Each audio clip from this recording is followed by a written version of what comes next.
In the Gospel of today, we see Jesus confronting the religious authorities for hypocrisy and double standards. He says, "Woe to you who build memorials of the prophets whom your fathers killed." Reading is from Luke chapter 11 verses 47 to 54. Prophets were the voice of God, a voice that is often rejected and resulted in martyrdom. Jesus chastises the religious authorities for professing great admiration for the prophets and building their tombs, at the same time refusing to listen to the message and shutting the ears to the word of God. The scribes and the Pharisees were the official interpreters of Scripture. However, they made the interpretations so full of distortion and so difficult that it shut others from understanding the word of God.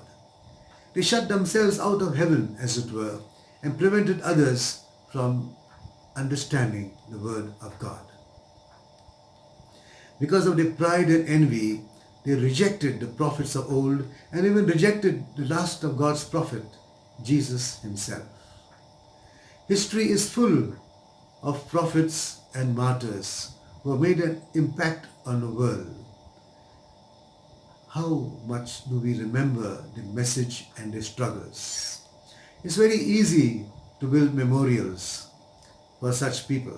And we say, oh, they made such a difference in our world by their lives. They went beyond the call of duty and paid the cost of their lives. The imperative thing for us, however, is to pick up our crosses, take up the challenge, and continue the struggle of peace, of justice and truth where they left off. At this point of time, we remember our own Jesuit, Father Stan Ludiswami, 83 years old, was arrested a few days ago. His only crime was that he stood for justice for the poor and the marginalized Adivasis in Jharkhand where he was working.